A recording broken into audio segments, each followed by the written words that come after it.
Cell भी ना किसी को मौका पा के सीन चलेंगे, बहुत ज़्यादा मिसिंग कर रहा है। कभी पीछे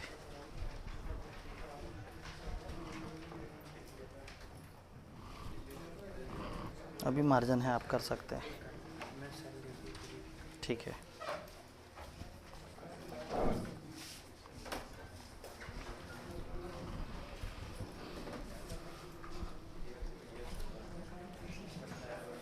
अस्सलामुअलैकुम।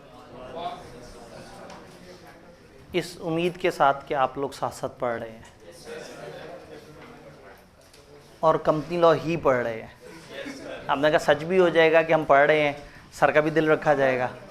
तो आप लोग सी लॉ पढ़ रहे हैं और कल हम लोगों ने सी लॉ का सबसे डेंस चैप्टर किया था, जिसमें मैथ्स पर यूनिट वॉल्यूम बहुत ज़्यादा है, थोड़ा सा वॉल्यूम और नंबर हैं 15, 17, 18 के करीब। तो 6 साढ़े 6 सफ़े, जिसमें से ट्यूटर नोट्स अगर निकाल दें तो 5.5 सफ़े में आपके 15 से 18 नंबर तकरीबन औसतन कह दें। तो आई होप कि वो तो आप लोगों ने घोल के पी लिया होगा, उसे तो बार बार लिख लिया होगा, उसको तो बार बार देखा होगा, जज्बाती हो गए होंगे, उसके सफ़े अपनी दीवार पे जगह जगह चिपका दिए होंगे। उठे, इस दीवार से टकराए, एक टॉपिक नज़र आ गया, उस दीवार पे टकराए वॉलंटरी वाइंडिंग अप, उस दीवार पे टकराए अंडर सुपरविजन, सोने लगे ऊपर से सफ़े गिर गए वाइंडिंग अप बाय कोर्ट, उठे तकिए के नीचे से जो है वो आपने जो है वो कंट्रीब्यूटरीज की डेफिनेशन निकाल ली। तो जब ये लेवल आएगा ना, फिर पेपर पास होने से रोक ही कोई नहीं सकता। अगर ये लेवल आ जाए, प्रॉब्लम ये है कि ये वाला लेवल आता नहीं, और आता भी है तो पेपर के आसपास आप अचानक से एक ऐसा बखेड़ा पाल लेते हैं कि जिसके बाद फिर पेपर ख़राब हो जाता है। अचानक से आपके घर में कोई शादी आ जाती है, अचानक से आप उसकी सारी इंतज़ामी उमूर संभालना शुरू कर देते हैं। अच्छा, शादी आपको तकलीफ़ देती या ना देती, आप ये सोचना शुरू कर देते हैं कि चूँकि मेरे घर में शादी आ गई थी तो मैं पढ़ कैसे सकूँगा। आपको पढ़ने के लिए मौका भी मिलता है, लेकिन आप सोचते हैं कि अरे शादी ना होती घर में तो मैं बहुत पढ़ रहा होता। सारे घर वाले सो रहे होंगे, टाइम आपके पास बहुत होगा, लेकिन आप बार बार ये सोच रहे होंगे कि घर में शादी ना आई होती ना तो मैं पढ़ रहा होता। तो पेपर से पिछले महीने ऐसे मज़े मज़े के एक्सक्यूज़ होते हैं लोगों के पास, ठीक है। तो कॉलेज जो है वो ज़ाहिर है आपको एक टाइम पे छोड़ देता है कि भाई अब आप अपने तौर पे अपनी तैयारी करो, और आप उस टाइम पे अपनी तैयारी जो है ना वो भी सही से नहीं करते। तो फिर कई दफ़ा कॉलेज वाले कहते हैं कि जब आप तैयारी नहीं कर रहे तो आपको साथ साथ पढ़ाते रहें। तो फिर हम ये है कि आपकी क्लासें ख़त्म होने के बाद क्रैश कोर्स, रिवीजन क्लास, इस तरह से कहीं ना कहीं आपको एंगेज रखने की कोशिश करते हैं। तो बस कोशिश करें कि कोई भी थके हुए बहाने की वजह से पेपर ख़राब ना हो। मतलब बहाना हो तो एक ऐसी चीज़ हो कि हाँ भाई पाकिस्तान पे हमला हो गया था, ठीक है, मतलब कोई इस लेवल की बात हो, आप कहेंगे जी आधा पाकिस्तान जल रहा था, 90% पाकिस्तान में सैलाब आया हुआ था, ऐसा जलजला आ गया था जिससे आईकेप की बिल्डिंग 2 हिस्सों में टूट गई थी। मतलब कुछ इस तरह की कोई एक्सट्रीम एग्जाम्पल हो तो फिर तो एक्सक्यूज़ समझ भी आता है। घर वालों ने धनिया लेने भेज दिया था पेपर से 2 दिन पहले, तो मेरा मूड ख़राब हो गया था, मुझे उलझन आ रही थी, तो ये थकी हुई रीज़न नहीं है। अच्छा, अब आप बड़े हो गए हैं तो अब आप ऐसी रीज़न देते हुए खुद को भी गंदा सा लग रहा होता है। तो अब आपके बचपन के बहाने भी ख़त्म हो गए, अब एक ही काम हम कर सकते हैं, पढ़ाई, वो काम शुरू करते हैं। वाइंडिंग अप आपने समझी, और हमने ये देखा कि वाइंडिंग अप में सारी discussion he winding up by code के ऊपर ठहरी। जज़ाकल्लाह। अब हमारे इस चैप्टर पे, चैप्टर 6, 7, 10 का ये पोर्शन है, ये थोड़ा सा टेक्निकल है और आईकेप को थोड़ा पसंद भी है। ये इसकी वेटेज 20 से 25 नंबर की है। आईकेप को इन तीनों चैप्टर में सबसे ज़्यादा जो चैप्टर पसंद है वो ये वाला है, investment and disclosure of interest. एक तो पहले इसके अलग अलग कंपोनेंट है, उनको समझना है, फिर उन कंपोनेंट्स को आपस में एक दूसरे से डिफरेंशिएट भी करना है। टेक्निकली इसमें 4 एरियाज हैं। अगर मैं इसको ब्रेकअप करना चाहूँ तो that is investment in associates, इससे रिलेटेड डिस्कशन है। देन अदर रूल्स दिए हुए इन्वेस्टमेंट्स के, फिर एक कॉन्सेप्ट है डिस्क्लोजर ऑफ इंटरेस्ट, और फिर एक कॉन्सेप्ट है रिलेटेड पार्टी। इंटरेस्टिंग बात ये है कि ये और ये आपस में मिक्स भी हो जाते हैं। पहले हम इनको तोड़ तोड़ के अलग से पढ़ेंगे, फिर मैं by the end of lecture in सब के दरमियान डिमार्केशन बताने की कोशिश करूंगा इंशाल्लाह ताला कि इन सब में एक दूसरे से फ़र्क क्या है, और पेपर में सिचुएशन आए तो आपने कब ऊपर वाली में क्लासीफाई करना है और कब नीचे की 2 कैटेगरीज में क्लासीफाई करना है। डन। लेकिन उसके लिए पहले हमें इनकी समझ होनी चाहिए। इन्वेस्टमेंट इन एसोसिएट, सबसे ज़्यादा जो जद्दोजहद है वो इस वाले टॉपिक के ऊपर होती है यहाँ, और ICAP को काफ़ी पसंद भी है। हम पढ़ने लगे हैं एसोसिएटेड कंपनीज़ या एसोसिएटेड अंडरटेकिंग्स में इन्वेस्टमेंट के क्या रूल्स हैं। एसोसिएटेड कंपनीज़ या एसोसिएटेड अंडरटेकिंग्स में इन्वेस्टमेंट के क्या रूल्स हैं। तो पहले हमें समझना होगा ये एसोसिएटेड कंपनीज़ और अंडरटेकिंग्स क्या चीज़ होती है। वो कौन सी कंपनियां होंगी, वो कौन से इदारे होंगे जिनको आपस में एसोसिएट बोलेंगे। कंपनी कहते हैं कंपनी लॉ वाली कंपनी को, अंडरटेकिंग कहते हैं किसी भी तरह के बिजनेस को। तो ये डेफिनेशन सिर्फ एसोसिएटेड कंपनी के बारे में नहीं बता रही, एसोसिएटेड बिजनेसेस के बारे में भी बता रही है। तो अगर पेपर में सवाल आए और एक कंपनी और दूसरा एक बिजनेस हो, तो आप उन दोनों के दरमियान अगर ये शराइत पूरी हो रही हो तो उनको आपस में एसोसिएट कह सकते हैं। दो इदारे आपस में एसोसिएट कैसे होते हैं? चार में से किसी भी एक शर्त से। Number 1, holding and subsidiary. Holding, दो इदारे आपस में एक दूसरे के एसोसिएट हों, इसके पीछे एक शर्त है कि अगर वो होल्डिंग सब्सिडरी हैं तो वो खुद ब खुद एसोसिएट बन जाएंगे। यानी अगर एक कंपनी होल्डिंग है और दूसरी कंपनी सब्सिडरी है तो ये ऑटोमेटिकली एक दूसरे के क्या कहलाएंगे? एसोसिएट कहलाएंगे। तो ये तो सबसे आसान निशानी हो गई, ये तो पेपर में हम फौरन से पिक कर लेंगे। नंबर 2, अगर वो अंडर कॉमन मैनेजमेंट आते हैं, अंडर कॉमन मैनेजमेंट आते हैं। अगर 2-3 इदारे हैं उनकी होल्डिंग एक ही कंपनी है तो ये कॉमन होल्डिंग के अंडर आ रहे हैं। अगर 5 ब्रांचेज हैं और 5 ब्रांचेस के ऊपर ओनर एक है तो ये कॉमन होल्डिंग। इसका मतलब है कि अंडर कॉमन मैनेजमेंट का मतलब है एक ही बिजनेस की कई ब्रांचेस, एक ही बिजनेस के कई डिवीजन, एक ही सेटअप के 3 बिजनेस, एक ही कंपनी के 3 प्रोजेक्ट्स, एक ही ग्रुप ऑफ कंपनीज के 5-6 कंपनियां। तो जब भी कुछ इदारे कॉमन मैनेजमेंट के अंडर आते हैं तो हम उनको कहेंगे कि ये आपस में क्या है? ये एसोसिएटेड कंपनीज हैं, अगर वो कंपनियां हों। और अगर कुछ कंपनियों कुछ इदारे हों या सारे के सारे इदारे हों, एसोसिएटेड अंडरटेकिंग। तो 2 इदारे एसोसिएट कब होंगे? जब एक होल्डिंग हो एक सब्सिडरी हो, या दोनों कॉमन मैनेजमेंट के अंडर आते हो, या एक मुदारबा हो और एक मुदारबा कंपनी हो।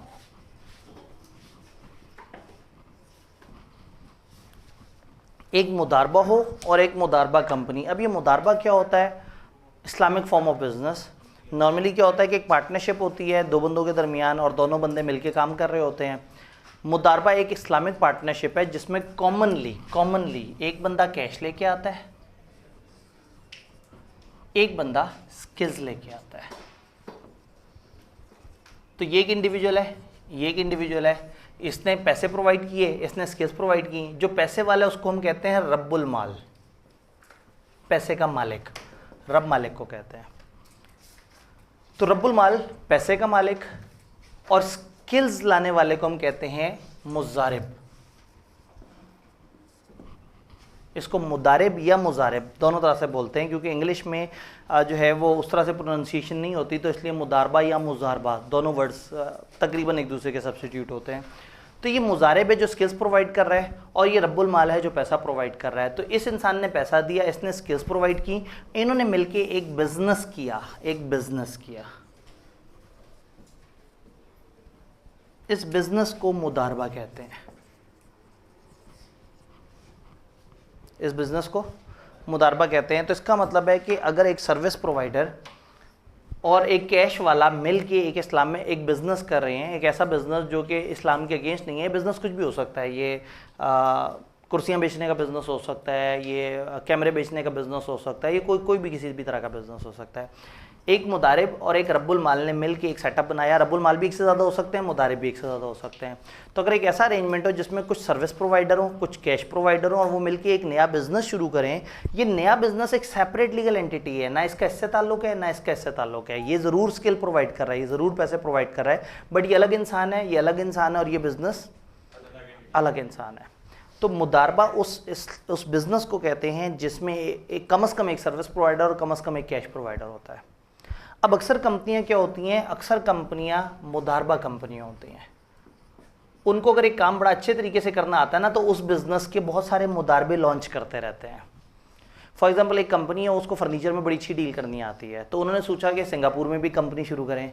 उन्होंने मार्केट में आवाज़ लगा दी कि हम सिंगापुर में एक शुरू करने लगे हैं कुर्सियों का बिजनेस, वो एक मुदारबा होगा, तो आप में से जो पैसे देना चाहता है पैसे दे दे। लोगों ने पैसे दिए, इन्होंने लोगों के पैसे पकड़ के दूसरे मुल्क में वो काम शुरू किया, इन्होंने स्किल्स प्रोवाइड की, पैसा लोगों का था, इन्होंने चला के दिया, खुद भी प्रॉफिट कमाया, उनको भी कमा के दिया। तो पाकिस्तानी कंपनी मुदारबा कंपनी है, और जो उसने दूसरे मुल्क में सेटअप शुरू किया है वो मुदारबा है। इसका मतलब है ये मुदारबा कंपनी है, और ये तो ये भी एक अंडरटेकिंग है और ये भी एक अंडरटेकिंग है। तो रूल ये है कि कोई भी मुदारबा और उसको चलाने वाली मुदारबा कंपनी हमेशा आपस में क्या होंगे? एसोसिएट होंगे। तो हम सबसे पहले समझ रहे हैं कि एसोसिएट किसे कहते हैं। तो हमने कहा होल्डिंग सब्सिडियरी हमेशा एसोसिएट्स हैं, जो कॉमन मैनेजमेंट में वो हमेशा एसोसिएट हैं, और मुदारबा कंपनी हमेशा एक दूसरे के एसोसिएट होंगे। मैं यहाँ पे रुक के एक दफ़ा सवाल लेना चाहूँगा, क्या मुदारबा और मुदारबा कंपनी का मोटा मोटा कॉन्सेप्ट समझ आ रहा है? ठीक है। इसमें मज़ीद गहराई हैं कि मुदारबा कंपनी कैसे बनती है, वो कितना इन्वेस्ट करती है, क्या रब्बुल माल भी शेयर्स ले सकते हैं, नहीं ले सकते, इसके शेयर्स क्या होते हैं, सर्टिफिकेट होते हैं, कैसे डिवाइड होते हैं, बहुत सारी कहानी है। बट हमारे सिलेबस में हल्का सा एक लाइन में उन्होंने एक्सप्लेन कर दिया, तो मैंने उस लाइन को ज़रा ज़्यादा एलेबोरेट करके आपको पिक्टोरियली समझा दिया है कि चीज़ क्या है। तो मुदारबा कंपनी क्लियर है।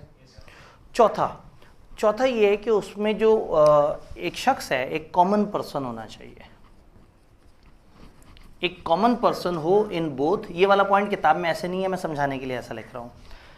कॉमन पर्सन इन बोथ, दोनों में कॉमन पर्सन हो, और वो कॉमन पर्सन कुछ बड़ी स्ट्रॉन्ग पोजीशन पे हो। स्ट्रॉन्ग पोजीशंस 4 हैं: ओनर, पार्टनर, डायरेक्टर, या कम से कम 20% का शेयर होल्डर। अगर एक शख्स किसी एक इदारे का ओनर है और दूसरे इदारे में उसके पास 20% शेयर्स हैं, तो चूंकि वो एक जगह इदारे में इन 4 तगड़ी पोजीशन में से किसी एक पोजीशन पे है, और वही शख्स दूसरे इदारे में भी तगड़ी पोजीशन में से एक पे है, तो ये दोनों इदारे इस बंदे की वजह से आपस में एसोसिएट हो जाएंगे।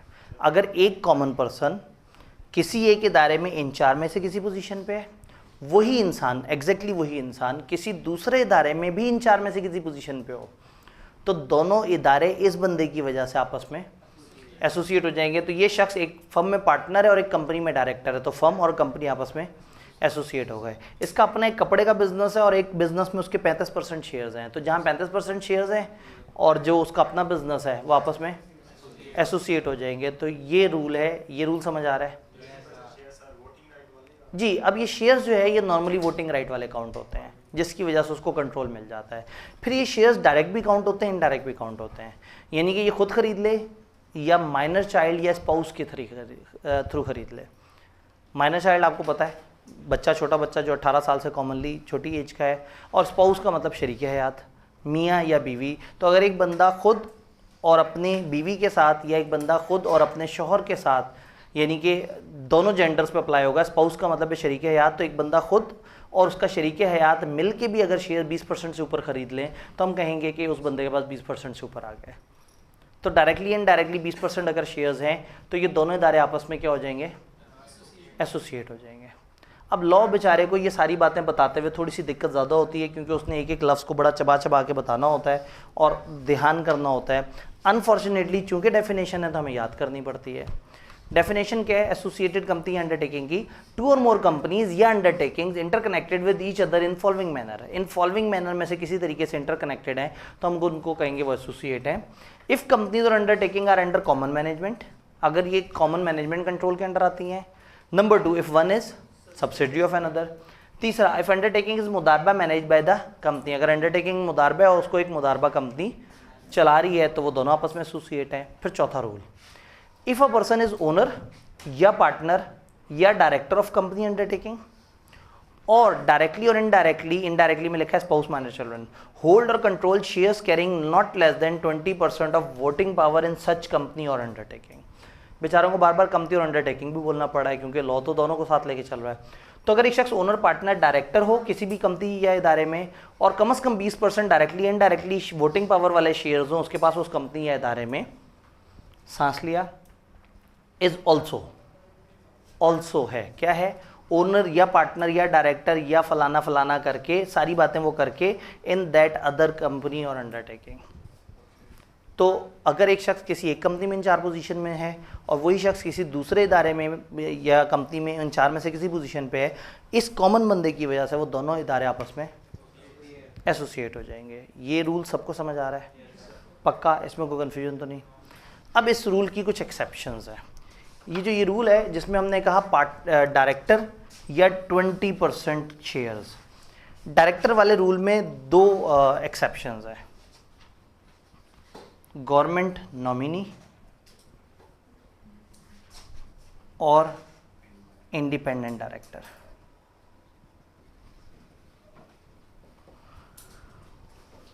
दो तरह के डायरेक्टरशिप से आप एसोसिएटेड कंपनी की डेफिनेशन को पूरा नहीं कर सकेंगे। यानी अगर एक शख्स गवर्नमेंट की तरफ से 3 कंपनियों में नॉमिनी है तो वो तीनों आपस में एसोसिएट नहीं होंगी, हालांकि वो बंदा तीनों में डायरेक्टर है। तो अगर आप डायरेक्टर इस वजह से हैं कि आप गवर्नमेंट की तरफ से नामजद डायरेक्टर हैं, अपनी ज़ाती वजह से नहीं है, तो फिर आपका वो रिलेशन कंपनियों को आपस में एसोसिएट नहीं करवाएगा। इसी तरह से अगर आप एक इंडिपेंडेंट डायरेक्टर हैं, इंडिपेंडेंट डायरेक्टर चैप्टर 3 में बहुत तसल्ली से हम पढ़ेंगे इंशाल्लाह ताला कि वो एक बंदा बाहर से आता है, वो कंपनी की सिर्फ मीटिंग अटेंड करता है, उसका कंपनी से कोई दूर दूर तक ताल्लुक नहीं होता। तो अगर आप 2-3 कंपनियों में इंडिपेंडेंट डायरेक्टर हैं तो वो कंपनी आपस में एसोसिएट नहीं होंगी। या आप एक इदारे के मालिक हैं और दूसरी कंपनी में इंडिपेंडेंट डायरेक्टर हैं तो वो कंपनी और इदारा आपस में एसोसिएट नहीं होगा।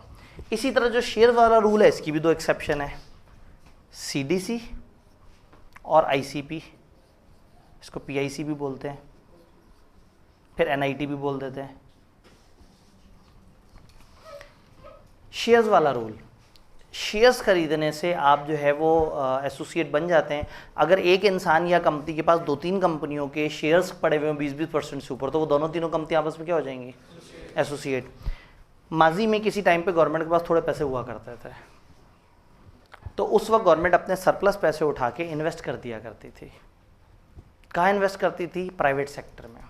यानी गवर्नमेंट तो अच्छी चल रही होती थी, उन्होंने कुछ कंपनियां बनाई हुई थी, कुछ फाइनेंशियल इंस्टीट्यूशंस थे और कुछ सेटअप थे, national investment trust, Pakistan investment corporation, इसका नाम बदलता रहता है, कभी इन्वेस्टमेंट कॉर्पोरेशन ऑफ पाकिस्तान, कभी पाकिस्तान इन्वेस्टमेंट कॉर्पोरेशन, अलग अलग ज़माने में। तो ये अलग अलग तरह के सेटअप थे जिसमें गवर्नमेंट अपना सरप्लस फंड डालती थी और वो उन पैसों से सैकड़ों कंपनियों के शेयर्स खरीद लेते थे, ताकि कल को प्राइवेट सेक्टर पर रूह जाए तो भी गवर्नमेंट को फ़ायदा हो और पब्लिक सेक्टर चले तो गवर्नमेंट तो है ही है वहाँ पर। तो फिर उस वक्त क्या होता था, इन इदारों के पास सैकड़ों कंपनियों के शायद 20-20% से ऊपर शेयर्स होते थे। तो अगर हम कहें कि NIT एक इंसान है और उसने 200 कंपनियों के 20-20% से ऊपर शेयर्स खरीदेंगे तो फिर तो चलो वो सारी की सारी एसोसिएट हो गई। तो हम कहेंगे ये वाला मजाक नहीं है, ये जो गवर्नमेंट की इस तरह की कंपनी और इस तरह के इदारे जो इन्वेस्टमेंट करते हैं उस पर ये 20% वाला रूल एप्लीकेबल नहीं है, उस इन्वेस्टमेंट से ये आपस में एसोसिएटेड नहीं कहलाएंगे। दूसरी एक्सेप्शन इसमें आ जाती है CDC की, सेंट्रल डिपॉजिटरी कंपनी। पाकिस्तान में जितने भी शेयर्स फिजिकली ट्रेड हो रहे हैं, अगर उनको ऑनलाइन ट्रेड करना है तो सिर्फ एक ही सेटअप है आपके पास, सेंट्रल डिपॉजिटरी कंपनी। पाकिस्तान में ऑनलाइन स्टॉक एक्सचेंज है जिसको हम कहते हैं सेंट्रल डिपॉजिटरी सिस्टम, एक पूरा सिस्टम है जिसके अंदर जो है वो शेयर्स की ऑनलाइन ट्रेडिंग हो रही है। मेरे पास 2000 शेयर्स पड़े हुए एक कंपनी के, अगर मैं चाहता हूँ मैं घर बैठ के ऑनलाइन ट्रेड करूँ तो मुझे ये फिजिकली शेयर उठा के CDC नामी कंपनी के किसी ब्रोकर को जाके देने होंगे। CDC नामी कंपनी मेरे से ये शेयर फिजिकल में अपने पास रख लेगी और मुझे ऑनलाइन शेयर सिस्टम के अंदर जनरेट कर देगी। बट टेक्निकली मेरे शेयर्स की मालिक बन जाएगी CDC और कंपनी के रजिस्टर ऑफ मेंबर्स में मेरा नाम नहीं आएगा, CDC का नाम आएगा कि ये शेयर CDC के पास पड़े हैं। क्योंकि CDC के अंदर जो सिस्टम है उस सिस्टम में आज पता नहीं किसके पास हो, मैंने शेयर जैसे ही जमा कराए अगले मिनट आके बेच दिए, तो हो सकता है एक दिन में 100 दफ़ा ट्रांजैक्शन उनकी। तो कंपनी बार बार रजिस्टर नहीं बदलती, कंपनी जो अपना मेंबर्स का रजिस्टर है ना वहाँ CDC लिख देती है। तो अगर एक कंपनी के शेयर्स या अगर CDC के पास बहुत सारी कंपनियों के 20-20% से ऊपर शेयर्स पड़े हुए हैं तो इसका ये मतलब नहीं है कि CDC ने वो शेयर्स खरीदे हैं, इसका मतलब है CDC के पास वो शेयर्स अमानतन पड़े हैं, तो CDC की वजह से वो कंपनी आपस में एसोसिएट नहीं हो जाएंगे। Central depository company.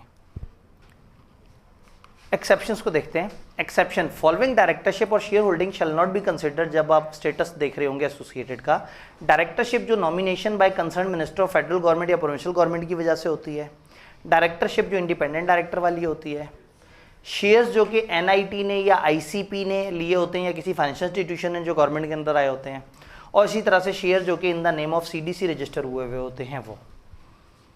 तो इनमें से कोई भी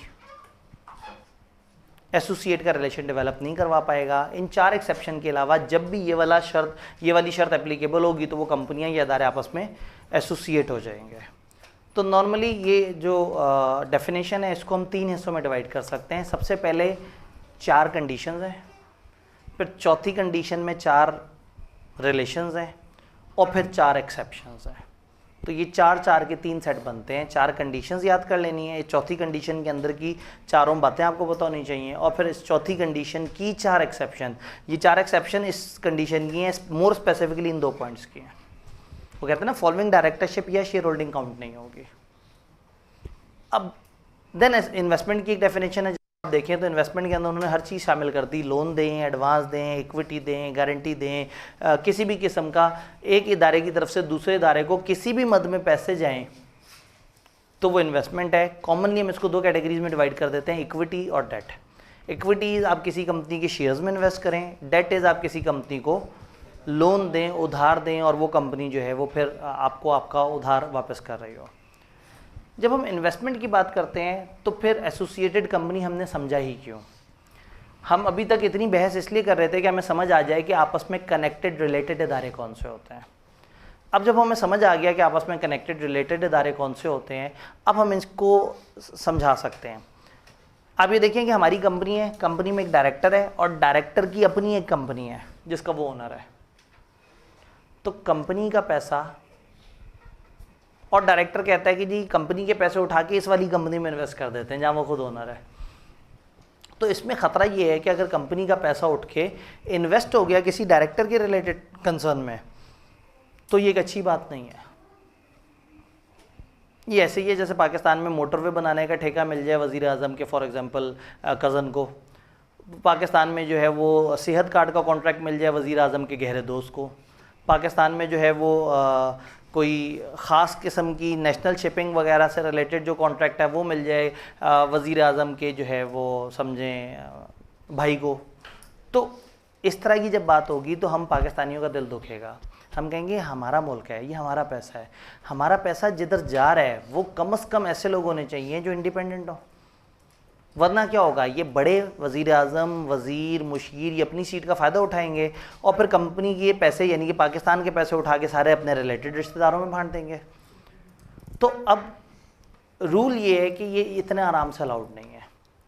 अब हो सकता है कि हमारे डायरेक्टर ने इसीलिए अपनी कंपनी में इन्वेस्ट करवाया हो कि उसे पता हो कि मेरी कंपनी इस वक्त बड़ी ग्रोइंग कंपनी है, ये कंपनी जब मेरी कंपनी में इन्वेस्ट करेगी तो बहुत फ़ायदा होगा। शायद उसने ये ना सोचा हो कि मुझे बहुत फ़ायदा होगा, उसने सोचा हो शायद इस वाली कंपनी को बड़ा फ़ायदा हो। तो डायरेक्टर की नीयत साथ भी तो हो सकती है, ज़रूरी थोड़ी यार डायरेक्टर चालबाज हो। आपको होता है कुछ ईमानदार लोग भी आ जाते हैं, तो सारे लोगों की नीयत एक जैसी नहीं होती। तो अब रूल ये है कि इन्वेस्टमेंट इन एसोसिएट जब भी होनी है मेंबर्स के अप्रूवल से होनी है। मेंबर्स इकट्ठे होंगे और मेंबर्स एक स्पेशल रेजोल्यूशन पास करेंगे तो ही इन्वेस्टमेंट इन एसोसिएट होगी, वरना नहीं होगी। ये इन्वेस्टमेंट इंक्रीज़ करनी होगी तो भी मेंबर से स्पेशल रेजोल्यूशन लेंगे। इस इन्वेस्टमेंट की नेचर, नोयत चेंज करनी होगी, कैटेगरी चेंज करनी होगी, शेयर्स की काइंड चेंज करनी होगी, कुछ भी और करना होगा, आपको स्पेशल रेजोल्यूशन पास करनी होगी। तो पहला रूल ये है कि जब भी इस तरह की इन्वेस्टमेंट इन एसोसिएट होगी तो हमेशा स्पेशल रेजोल्यूशन के तहत होगी, उसमें चेंज वगैरह सारा कुछ स्पेशल रेजोल्यूशन के थ्रू होगा। कंपनी अपने एक रजिस्टर्ड ऑफिस में एक रजिस्टर ऑफ इन्वेस्टमेंट रखेगा जिसमें वो बातें लिखिएगा जो बता दी जाएंगी। तो जब वो कभी बताएंगे तब हम देख लेंगे। फिर अचानक से उन्होंने कहा कि SECP ने ये सेक्शन कुछ कंपनियों को एग्जेम्प्ट कर दिया। फॉर एग्जांपल प्राइवेट कंपनी, कुछ कंपनी है जिनकी एक लंबी चौड़ी सी लिस्ट है जिनको लॉ ने मना कर दी है और उन्होंने कहा कि जी आपने इस सेक्शन को फॉलो नहीं करना। तो वो कौन सी कंपनी हमारे सिलेबस में नहीं है, लेकिन ये जुमला हमारे सिलेबस में है कि SECP ने कुछ कंपनियों को एग्जाम्प्ट कर दिया है। इसी तरह से SECP सेक्शन को समझाने के लिए रेगुलेशन लेके आ चुका है।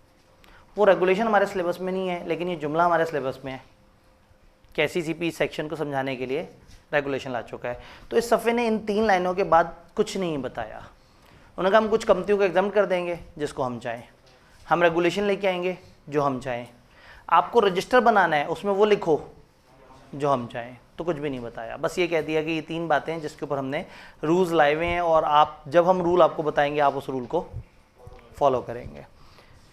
अब ये तो हो गई सादा इन्वेस्टमेंट। अगर investment in the form of loan हो, अगर आप इन्वेस्ट कर रहे हैं और आप उधार दे रहे हैं किसी को तो कुछ इजाफी बातें आपको जहन में रखनी होगी। नंबर 1, एक रिटर्न एग्रीमेंट होना चाहिए।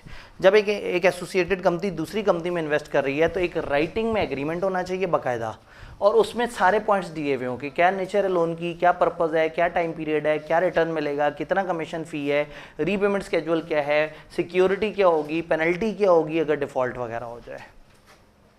तो रूल ये है कि आपने अगर इन्वेस्टमेंट एसोसिएट में करनी है तो अदर देन स्पेशल रेजोल्यूशन, अगर वो लोन की फॉर्म में है तो इजाफी का मतलब क्या होता है, वो तो फॉलो करना है। पीछे वाली बातें, पीछे वाली 3 बातें थी, इन्वेस्टमेंट करेंगे तो स्पेशल रेजोल्यूशन, इंक्रीज करेंगे तो स्पेशल रेजोल्यूशन, चेंज करेंगे नेचर में तो स्पेशल रेजोल्यूशन।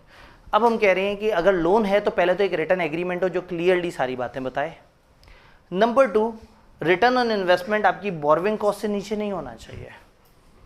अब हमारी कंपनी को लोन मिलता है 10% इंटरेस्ट रेट पे, यानी हम जब लोन लेंगे किसी बैंक से तो हम वापस करेंगे 10% इजाफी के साथ। हमारे एसोसिएट ने कहा मेरे ऊपर ज़रा मुश्किल वक्त चल रहा है, मुझे लोन देंगे, हमने लोन दे दिया और कहा तुम 7% दे देना, तो टेक्निकली हमें लोन मिला 10% पे और एसोसिएट को दे दिया 7% पे, तो उसमें तो बैठे बैठे घाटा है। तो लॉ ये कहता है कि आपने जो रिटर्न ऑन इन्वेस्टमेंट है ना, अल्फाज ज़रा साफ़ सुथरे हैं, अगर मैं सादा ज़बान में बात करूँ तो इंटरेस्ट इनकम की बात कर रहे हैं। लोन के ऊपर रिटर्न ऑन इन्वेस्टमेंट का मतलब ही ये है कि आपको उसके ऊपर जो इंटरेस्ट आ रहा है, तो जो आपको इंटरेस्ट आ रहा है वो, और बोरोइंग कॉस्ट इज़ मुझे लोन लेने पे जो इंटरेस्ट कॉस्ट पड़ती है, तो मेरा जो इंटरेस्ट इनकम वाली परसेंटेज है वो मेरे इंटरेस्ट एक्सपेंस वाली परसेंटेज के बराबर हो सकती है, ज़्यादा हो सकती है, कम नहीं हो सकती। तो मेरी रिटर्न ऑन इन्वेस्टमेंट मेरे बोरोइंग कॉस्ट से ज़्यादा कम नहीं होनी चाहिए। और अगर कंपनी की बोरोइंग ही ना हो तो फिर उन्होंने एक और रेट भी बताया हुआ है, उन्होंने कहा जी जो SCCP रेट बता देगा वो फॉलो होगा। तो कोई भी कंपनी अगर किसी को लोन दे तो वो लोन जो है उस पर एक मिनिमम रिटर्न तय होना चाहिए, और वो रिटर्न कम से कम उतना होना चाहिए जितनी आपकी बोरोइंग कॉस्ट है या जो SCCP ने रेट बताया हुआ है। ये दूसरी शर्त है। रिटर्न एग्रीमेंट हो गया। नंबर 2, आपने घाटे का सौदा नहीं करना। नंबर 3, ड्यू डिलिजेंस करवा लेनी है। डायरेक्टर्स ने मेंबर को तस्दीक करना है, सर्टिफाई करना है कि हाँ भाई हमने इस कंपनी की ड्यू डिलिजेंस करा ली है जिसको हम लोन देने जा रहे हैं। ड्यू डिलिजेंस एक लंबी चौड़ी एक्टिविटी है जो ज़्यादातर एक ऑडिट फर्म आके कंपनी के स्टैट्स देखती है, इस कंपनी की पोजीशन देखती है, कंपनी की फाइनेंशियल कंडीशन देखती है, और सारा कुछ देखने के बाद इस नतीजे पे पहुंचती है कि क्या ये कंपनी इस काबिल है कि अपनी लायबिलिटीज़ अदा कर सके। ये सारी असाइनमेंट करने के बाद वो किसी इन्वेस्टर को बताते हैं कि हमने कंपनी को देखा है, कंपनी बड़ी अच्छी है, आप इसमें इन्वेस्ट करेंगे तो चांसेस हैं कि आपकी इन्वेस्टमेंट अच्छी रहे। ऑल्दो एक लिमिटेड रिव्यू होता है, आप एहतियात करते हैं, आप अल्फाज ऑडिटर के ज़रा डिफरेंट होते हैं, लेकिन इस वक्त हम उस असाइनमेंट की गहराई में नहीं उतर रहे। ड्यू डिलिजेंस का मतलब एक ऐसी एक्टिविटी जो एक कंपनी की करवाई जाए जिससे पता लगे कि उसकी पेइंग कैपेसिटी क्या है, जिससे पता लगे उसकी वर्थ क्या है। तो कोई भी अगर किसी को लोन दे रहा है तो उससे पहले देखता है कि जिस बंदे को लोन दे रहा हूँ उसकी अपनी क्या कैपेसिटी है। तो डायरेक्टर्स मेंबर सर्टिफाई करें कि भाई हमने लोगों ने ड्यू डिलिजेंस करवा ली और ये कंपनी इस काबिल है कि इसको लोन दिया जा सकता है, कोई परेशानी की बात नहीं है। डन जाहिर है ये जो इन्वेस्टमेंट है इसका एक हमने कहा कि एक रजिस्टर मेंटेन करेंगे जो कि उसमें हम स्पेसिफिक पर्टिकुलर्स डालेंगे जो मौजूद होने चाहिए। तो ये पहला area that is investment in associate. यहाँ कोई कन्फ्यूजन है तो बताएं जी। जी अब अगली चीज़, अगर CDC के पास शेयर्स हैं और CDC का नाम लिखा हुआ है रजिस्टर पे, तो फिर मेंबर्स को डिविडेंड और इस तरह से कैसे मिलेगा? हमारे सिलेबस से काफ़ी दूर निकल जाता है, लेकिन फॉर अंडरस्टैंडिंग मैं आपको बता दूं, बुक क्लोजर याद है? बुक क्लोजर, समटाइम आप बुक्स को क्लोज कर देते हैं खास पर्पज़ के लिए। वो पर्पज़ क्या होता है कि हम देखें डिविडेंड किसको मिलना है। भाई जब सारा कुछ आपके रजिस्टर में लिखा हुआ है तो क्या ज़रूरत है, ये तो 1 मिनट का काम है। असल में सब कुछ रजिस्टर पे नहीं लिखा हुआ, रजिस्टर पे जगह जगह CDC भी लिखा हुआ है। फिर क्या होता है, हम CDC को ख़त लिखते हैं, CDC से कहते हैं हम मेंबर्स को ख़त भेजना चाह रहे हैं, CDC से कहते हैं हम राइट शेयर्स देना चाह रहे हैं, CDC को हम कहते हैं हम डिविडेंड देना चाह रहे हैं। CDC हमें एक लिस्ट एंटाइटलमेंट्स की भेज देता है। वो कहता है आपकी बुक क्लोजर वाले दिन, जिस दिन शुरू हुआ था उस दिन सुबह 9 बजे ये वो लोग हैं जो मेरे पास रिकॉर्ड में आ रहे हैं, तो हम उन लोगों को नोटिस भेज देते हैं। अच्छा, अगर डिविडेंड भेजना है तो आपको याद होगा CDC पेइंग एजेंट भी बन सकता है। तो हम सीडीसी से कहेंगे भाई हम नहीं तुमसे पूछ रहे कौन है इन शेयर्स का मालिक, हमारे पास ये 25,000 शेयर्स के आगे सीडीसी लिखा हुआ है अलग अलग जगह पर रजिस्टर में, इन 25,000 शेयर्स का डिविडेंड हम तुम्हें भेज रहे हैं, तुम हमारे पेइंग एजेंट बन जाओ, हमारे बिहाफ पे इन लोगों के अकाउंट में इतना पैसा डाल दो। तो फिर सीडीसी हमारे रजिस्टर पे लिखा हुआ है, लेकिन कॉर्पोरेट एक्शंस के लिए आप सीडीसी से रब्ता करते हैं बुक क्लोजर की डेट पे, और सीडीसी फिर आपको लिस्टें प्रोवाइड करता है जो उस वक्त अप टू डेट रिकॉर्ड होता है, फिर आप उनको नोटिस, उनको राइट शेयर्स, उनको बोनस शेयर्स वगैरह देते हैं। जी सीडीसी में मेजर शेयर होल्डर्स भी हो सकते हैं। दिस कैन हैपन कि कंपनी का 80% का शेयर होल्डर है वो भी सीडीसी में, तो सीडीसी में काफ़ी कुछ हो सकता है। लेकिन अगेन मैंने इसलिए सवाल के शुरू में कह दिया था कि थोड़ी रिमोट बात है, समझाने के लिए बता दूं, लेकिन अब हम इस सवाल से अगली गहराई में उतरेंगे और अगली गहराई में उतरेंगे तो हम टॉपिक से दूर चले जाएंगे। बड़ा मज़ेदार एरिया है, ये फाइनल में एक ज़माने में इसका कानून होता था, अब वहाँ से भी उन्होंने हटा दिया है। तो पता नहीं स्टॉक एक्सचेंज से क्या दुश्मनी है इन्हें, स्टॉक एक्सचेंज किसी भी लेवल पे सही से एक्सप्लेन नहीं किया, वरना हमारी फील्ड के लोगों को स्टॉक एक्सचेंज और सीडीसी सही से एक्सप्लेन किया जाना चाहिए था। आईकेएफ को खत लिख देता हूँ कि कंपनी लॉ के अंदर ना स्टॉक एक्सचेंज का कॉन्सेप्ट डाल दें, है हाँ सही सर, बस ठीक है, हमें पेपर देने दें, जब हम पेपर दे दें तो हाँ नए वाले बच्चों को ज़रूर उनके सिलेबस में डालिएगा, असूलन इस में होना चाहिए। खैर जी सिलेबस की राय उन्होंने कहा क्या ले रहे होते हैं, जब नई स्कीम आ रही होती है और सिलेबस मेजर रिवैम्प होते हैं तो उस वक्त राय लेते हैं। उसके अलावा ड्यूरिंग सेशन टीचर अपने तौर पे अगर उसको सिलेबस में कोई एम्बिग्विटी नज़र आती है, कुछ और गड़बड़ नज़र आती है तो आईकेएफ को मेल करते हैं। अगर वो मेल सही हाथों में पहुंच जाए और उन्हें लगे कि हाँ ठीक है इस टाइम पे हम मूड में हैं ये मशवरा सुनने के, तो वो उन मशवरों को थोड़ा बहुत सुनते हैं, लेकिन ज़्यादातर जो है वो अपने तरीके से ही चल रहे होते हैं। हाँ नई स्कीम आने पर ज़रा पावर ज़्यादा मिल जाती है, क्योंकि उनको लग रहा होता है कि इसमें ज़रा ज़्यादा मसले आएंगे, तो उस टाइम पर वो कॉलेजेस को बड़ा ओपन ऑप्शन देते हैं और 1-2 महीने का टाइम देते हैं कि आप इस पर फीडबैक दें, अगर आपकी कोई इंप्रूवमेंट है तो आप हमें बताएं। तो कॉलेजेस उस टाइम पे आईकेएफ को इम्प्रूवमेंट नहीं बताते, फेसबुक पे जाके शोर मचा देते हैं, जैसे बच्चे शोर मचाते हैं, फेसबुक पे जाके शोर मचाते हैं हम पढ़ रहे हैं हमारा पेपर पास नहीं हो रहा और घर में बैठ के पढ़ नहीं रहे होते, तो कॉलेजेस फेसबुक पे जाके कहते हैं ये सिलेबस में आईकेएफ के ये गलत है, ये गलत है, आईकेएफ क्या कर रहा है, क्यों कर रहा है। आईकेएफ कहता है भाई मुझे ईमेल कर दो, अगर बात सही होगी मैं सुन लूँगा। तो लिटरली एक दफ़ा ऐसा हुआ कि ऑडिट के एक सिलेबस में आईकेएफ से एक बंदे ने मेल की, उसने कहा भाई हमें किसी के कमेंट्स नहीं मिले, क्या बिल्कुल सिलेबस सही है, कुछ भी कोई मसला नहीं है। और वाकई सिलेबस में एक आध जगह हल्की सी इंप्रूवमेंट की ज़रूरत थी, बाकी जगह ज़रूरत नहीं थी, लेकिन फेसबुक भरा पड़ा था उन शोर शराबों से कि जी आईकेएफ जुल्म कर दिया, अजीब सा सिलेबस आ गया। तो प्रॉब्लम ये है कि हमने भी ना वो पॉलिटिक्स से ये सीख लिया है कि काम करें या ना करें शोर मचाना ज़रा ज़्यादा होता है। बच्चे भी तो इस तरफ चले गए। अब हम कोई भी पॉलिसी लेके आएँ, कोई भी काम करें, मज़ा नहीं आता, शोर मचा के करें मज़ा आता है, रील चले, वीडियो हो, सनसनी फैले, कुछ इस तरह से करके।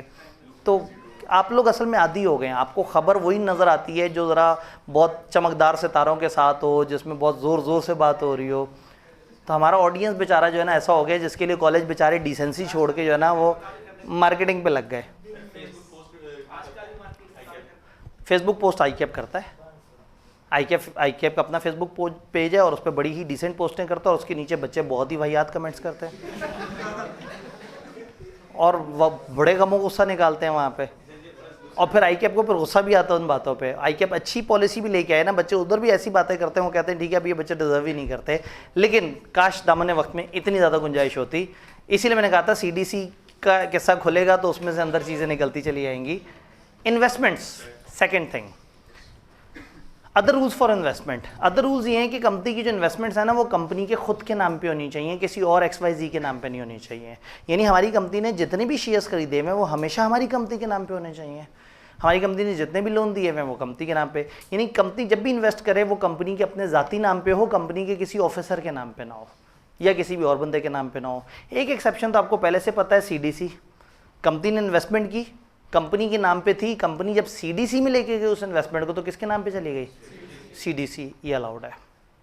दो और सिचुएशन अलाउड है। हमारी कंपनी ने दूसरी कंपनी पे एक डायरेक्टर बिठाना है। हमारी कंपनी ने एक कंपनी के फर्ज करें 30% शेयर्स खरीदे हुए हैं, तो हमने वहाँ अपना एक डायरेक्टर भेजना है। जब वो डायरेक्टर वहाँ जाता है तो पता ही लगता है कि कंपनी की रिक्वायरमेंट है कि उनके हर डायरेक्टर के पास कम से कम 500 शेयर्स होने चाहिए। उस कंपनी की एक रिक्वायरमेंट है, इसको हम क्वालिफिकेशन शेयर कहते हैं। ये कई दफ़ा आर्टिकल्स में लिख दिया जाता है और कई दफ़ा इलेक्शन से तय हो जाता है। क्वालिफिकेशन शेयर्स की उस कंपनी की रिक्वायरमेंट है जी कम से कम 500 शेयर होने चाहिए हर डायरेक्टर के पास। और हमने अपने जिस नुमाइंदों को भेजा वो तो गरीब आदमी था, उसके पास तो शेयर नहीं थे, शेयर तो कंपनी के पास थे। तो अब रूल ये है कि कंपनी अपने शेयर्स में से उतने शेयर उस बंदे के नाम पे रखवा दे जितने शेयर्स उसको डायरेक्टर बनने के लिए वहाँ ज़रूरी हैं। तो हमारी कंपनी अपने 30% शेयर्स में से कोई से 500 शेयर्स उसके नाम पे रखवा देगी, शेयर हमारे हैं और नाम पे उसके रखे हुए हैं, तो एक्सेप्शन बन जाएगी। अगर इन्वेस्टर कंपनी के पास पावर है कि वो डायरेक्टर्स को अपॉइंट कर सके इन्वेस्टी कंपनी पे, तो इन्वेस्टर कंपनी इज अलाउड कि वो सच शेयर्स उस नॉमिनी के नाम पे रख सकता है जो क्वालिफिकेशन शेयर हैं जो किसी भी डायरेक्टर को इन्वेस्टी कंपनी के लिए चाहिए। तो कंपनी की इन्वेस्टमेंट कंपनी के नाम पे होनी चाहिए, लेकिन अपने बंदे को डायरेक्टर बिठाने के लिए वहाँ पे उसके नाम पे अगर शेयर्स रखने पड़ जाएं जो कि आपकी इन्वेस्टमेंट है, तो लॉ ने इसको अलाउ किया हुआ है। फिर इसी तरह से होल्डिंग कंपनी सब्सिडरी को बचाने की कोशिश करती है।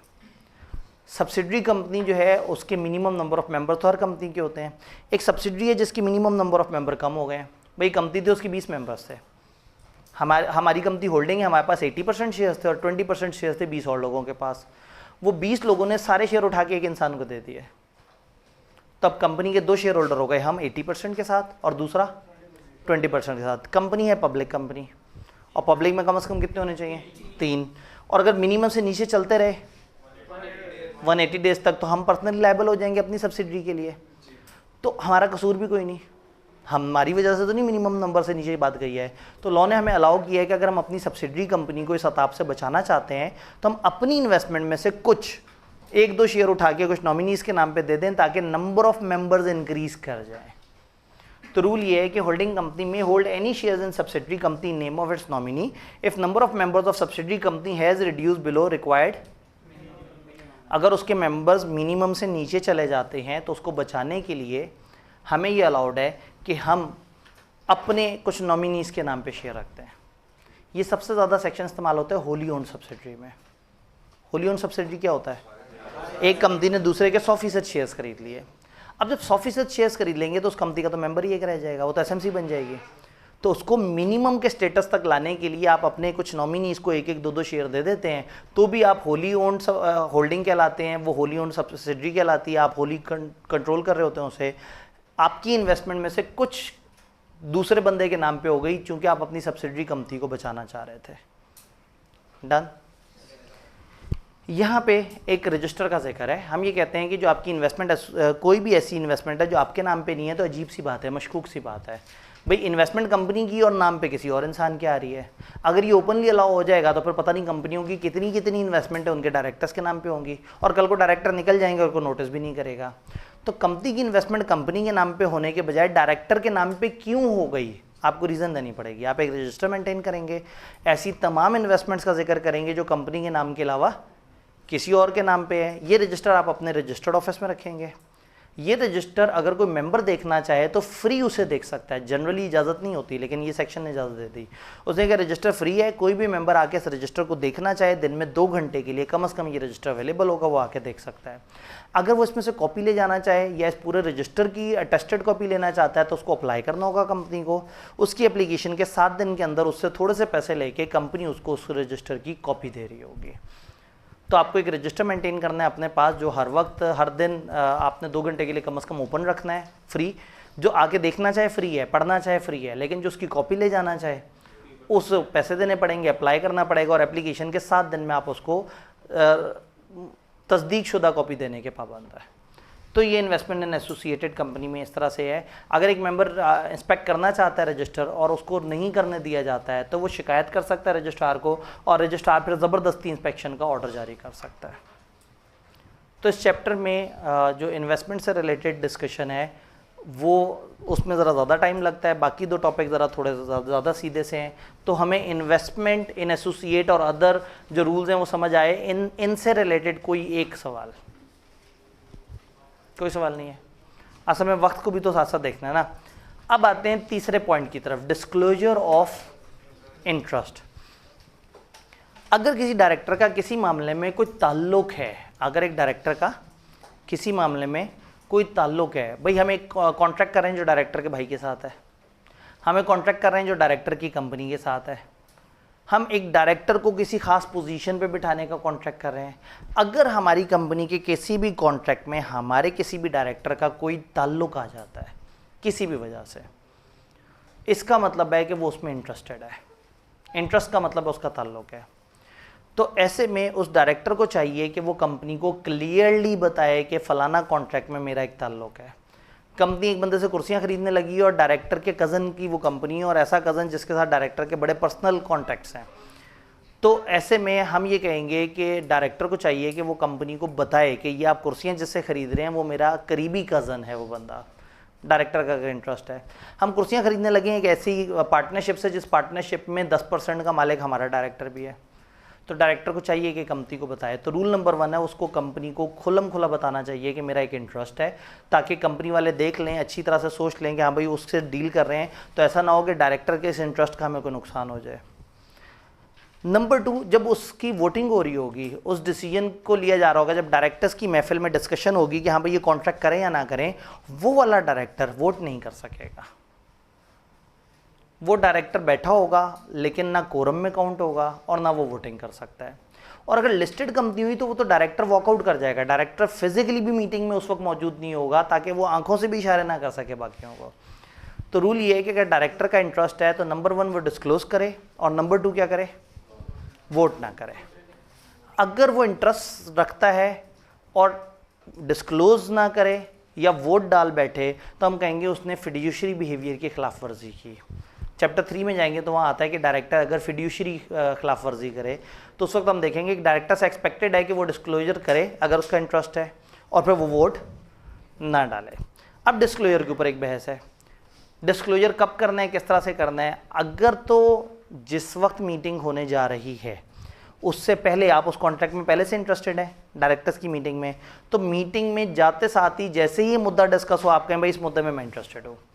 यानी अगर उस कॉन्ट्रैक्ट की अप्रूवल से पहले आप इंटरेस्टेड हैं तो जिस मीटिंग में अप्रूवल हो रही है उस मीटिंग में बता दें। फर्ज करें कॉन्ट्रैक्ट पहले से तय हुआ था, आपके भाई ने आज वो कंपनी खरीद ली, तो उस वक्त आपका इंटरेस्ट नहीं था, आज बन गया, वेरी नेक्स्ट आने वाली मीटिंग में बता दें डायरेक्टर्स की।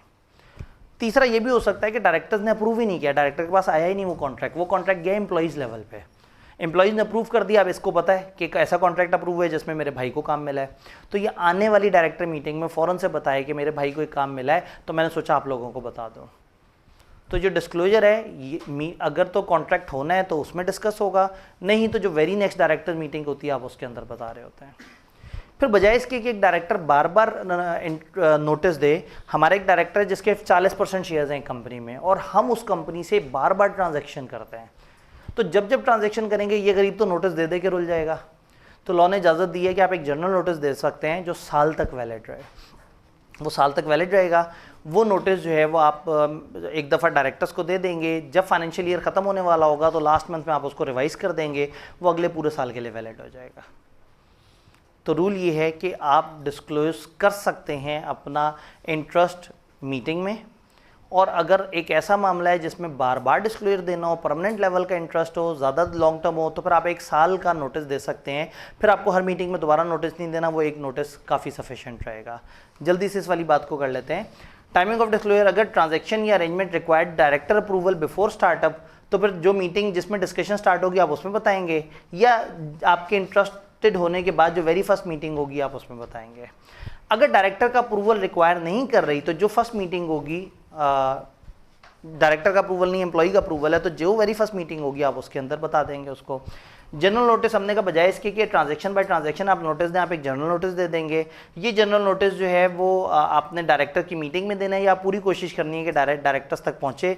ये फाइनेंशियल ईयर के एंड पे एक्सपायर हो जाएगा और जिसमें आप एक फ्रेश नोटिस इसको रिन्यू कर सकते हैं लास्ट मंथ ऑफ एक्सपायरी में। तो ये एक पूरे साल के लिए नोटिस आ सकता है, एक फाइनेंशियल ईयर के स्टार्ट से लेके अगले फाइनेंशियल ईयर के, मतलब उसी फाइनेंशियल ईयर के एंड तक ये रहेगा और आखिरी मंथ में आप उसको रिन्यू कर सकते हैं। ये हो गया डिस्क्लोज करने वाली बात। दूसरा उन्होंने कहा आपने वोटिंग नहीं करनी, मैटर में आप इंटरेस्टेड हैं ना, आप डिस्कशन में हिस्सा लेंगे, ना वोट करेंगे, ना कोरम में काउंट होंगे। और लिस्टेड कंपनी में तो आप उस मीटिंग में भी प्रेजेंट नहीं होंगे जहां पे आपका पर्सनल इंटरेस्ट डिस्कस हो रहा है। 2 एक्सेप्शंस हैं, 2 जगह ऐसा है कि अगर आपका इंटरेस्ट हो भी तो भी आप वोटिंग कर सकते हैं, कोई मसला नहीं। एक है बहुत ही प्राइवेट कंपनी, इसको हम कहते हैं अखीर प्राइवेट कंपनी। एक प्राइवेट कंपनी होती है, एक शदीद कंपनी होती है, एक अखीर प्राइवेट कंपनी होती है। प्राइवेट कंपनी जो खुद प्राइवेट है, शदीद प्राइवेट कंपनी जिसकी होल्डिंग भी प्राइवेट है, और अखीर प्राइवेट कंपनी जिसकी होल्डिंग भी प्राइवेट है, सब्सिडरी, दूर दूर तक पब्लिक का कोई ताल्लुक ही नहीं है। तो अगर एक बहुत ही अखीर प्राइवेट कंपनी है, neither subsidiary nor holding of public company, ना होल्डिंग में कोई पब्लिक है ना सब्सिडरी में कोई पब्लिक है, तो ये वाली कंपनी, तो इसका मतलब है इसका दूर दूर तक कोई वाली वारिस नहीं है, ये तो चंद 4-5 लोगों ने बनाई होगी, उन्हीं की कंपनी है, जो मर्जी करें। तो हो सकता है कि 2 भाइयों ने और उनके भतीजे ने मिलकर कंपनी बनाई हो, अब ये आपस में कॉन्ट्रैक्ट करिए जाएं, एक दूसरे के साथ डील करें, कंपनी के ही लोगों से, फैमिली के ही लोगों से डील करते रहें, कोई मसला नहीं। तो इन लोगों को वोट करने की ज़रूरत नहीं है, एक ऐसी प्राइवेट कंपनी जिसमें दूर दूर तक पब्लिक कंपनी छू के भी नहीं गुजरी। दूसरा एक स्पेशल केस है, अगर डायरेक्टर श्योरिटी बन जाता है कंपनी का। थोड़ा सा इसको समझना है। डायरेक्टर ने कंपनी की गारंटी दी किसी बैंक को, बैंक से लोन ले रहे थे कंपनी वाले, डायरेक्टर ने गारंटी दे दी ये नहीं देंगे पैसे तो मैं दूंगा। फर्ज करें कंपनी ना दे पाए तो कौन देगा? डायरेक्टर। तो डायरेक्टर उनको पैसे देने के बाद किससे रिकवर करेगा? कंपनी से, कि भाई तुम लोगों की वजह से मुझे देना पड़ गया। तो कंपनी इसके साथ एक कॉन्ट्रैक्ट कर सकती है कि तुम हमारी गारंटी दे दो, अगर तुम फंस गए किसी जगह हमारी वजह से, हम तुम्हें कंपनसेट करेंगे। ये कॉन्ट्रैक्ट ऑफ इंडेमनिटी है जो कंपनी ने किया डायरेक्टर के साथ। क्यों किया? डायरेक्टर श्योरिटी बना था, और श्योरिटी बनने की वजह से डायरेक्टर को नुकसान हुआ था। तो अगर एक डायरेक्टर कंपनी का श्योरिटी हो और कंपनी की वजह से उसे नुकसान होने का खदशा हो, उस नुकसान को कवर करने का एक एग्रीमेंट हो रहा हो, तो अब डायरेक्टर के साथ एक ऐसा एग्रीमेंट है जो उसी के साथ हो रहा है, वो इंटरेस्टेड भी है, लेकिन वो वोट कर सकता है, क्योंकि इस टाइम पे बात उसके मफाद की हो रही है, उसको बचाने की हो रही है। तो अगर एक डायरेक्टर ने श्योरिटी के तौर पर एक्ट किया, एंड रेजोल्यूशन रिलेटेड इंडेमनिफिकेशन या insurance coverage of that director, और ये रेजोल्यूशन उसी डायरेक्टर को बचाने के लिए है, against any loss incurred by him for becoming, किसी भी लॉस के अगेंस्ट जो उसको कंपनी का श्योरिटी बनने की वजह से हो रहा है। तो कंपनी अगर एक डायरेक्टर के साथ कॉन्ट्रैक्ट करती है कि हम आपको इंश्योरेंस देंगे, हम आपको इंडेमनिफाई करेंगे अगर आपका हमारी वजह से नुकसान हुआ, तो डायरेक्टर अगर श्योरिटी बना और डायरेक्टर को नुकसान हुआ और नुकसान को कंपनसेट करने का एग्रीमेंट हुआ, ये वाला एग्रीमेंट इज अलाउड के डायरेक्टर्स में वोट कर सकता है।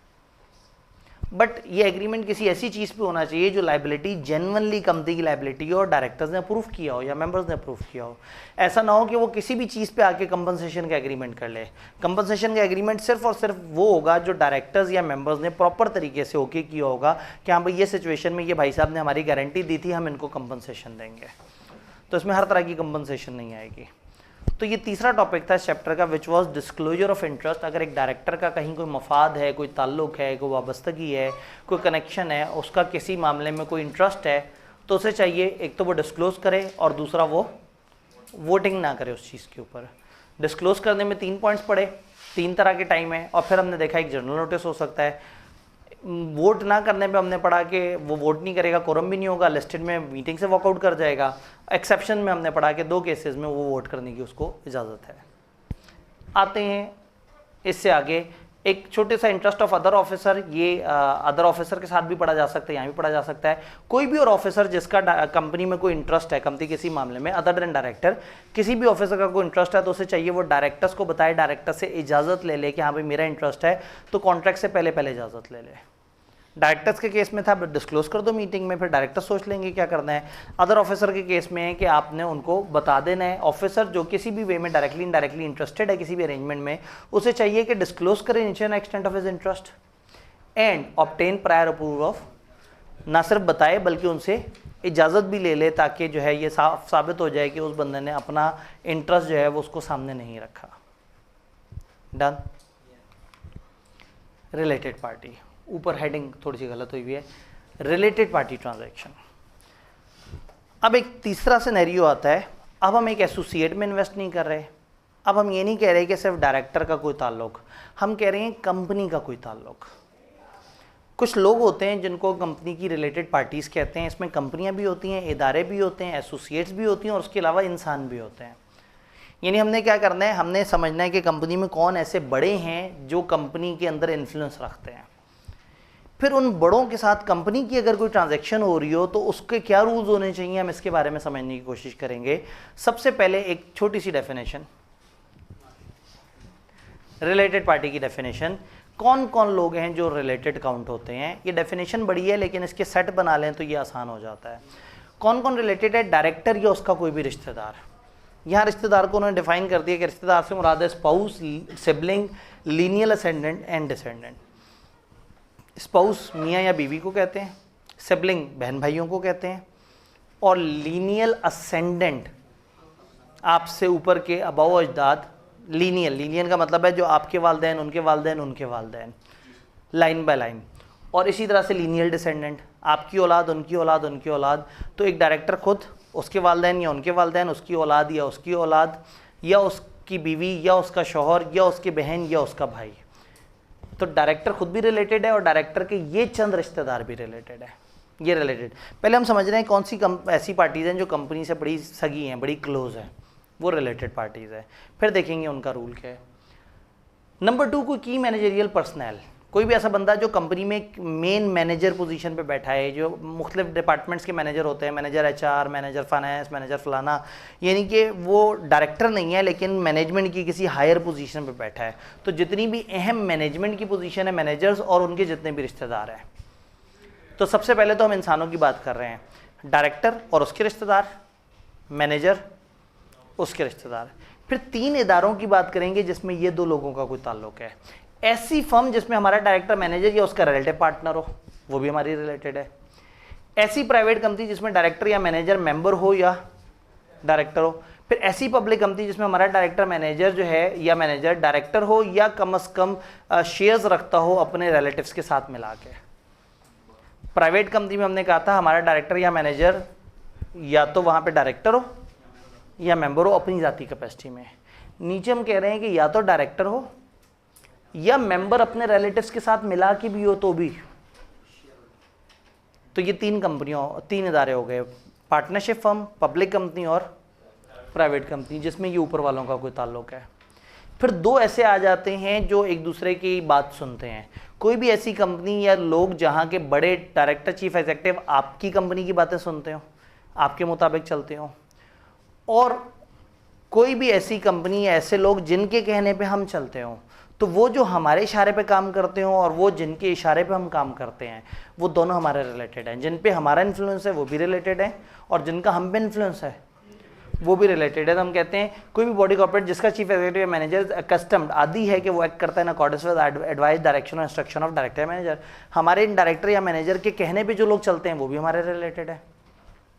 कोई भी पर्सन जिसकी एडवाइस, डायरेक्टर्स या इंस्ट्रक्शन पे हमारी कंपनी के डायरेक्टर या मैनेजर जो है वो काम करते हैं, तो हमारे डायरेक्टर या मैनेजर के कहने पे जो लोग चल रहे हैं और जिनके कहने पे ये लोग चल रहे हैं, इसका मतलब है इनका जिन जिन पे इन्फ्लुएंस है, जिन जिन इदारों पे, और जिन जिन इदारों का इन्फ्लुएंस है, वो सब के सब रिलेटेड है।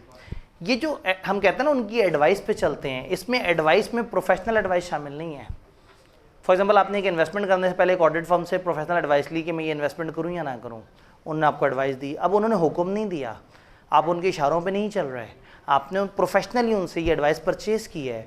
तो प्रोफेशनल एडवाइस अगर कोई आपको दे रहा है तो वो इस रूल में नहीं आएगा, लेकिन अगर कोई जनरली आपको एडवाइस दे रहा है और आप उसकी बात मान रहे हैं तो इस रूल में आएगा। ये तीसरा सेट खत्म हुआ। फिर चौथा सेट, कोई भी कंपनी जो हमारी होल्डिंग है या सब्सिडरी है या एसोसिएट है या हमारी होल्डिंग की कोई और सब्सिडरी है, तो हमारी होल्डिंग, हमारी सब्सिडरी, हमारी एसोसिएट, हमारी होल्डिंग की बाकी सब्सिडरीज, ये सब की सब भी रिलेटेड पार्टीज कहलाएंगे।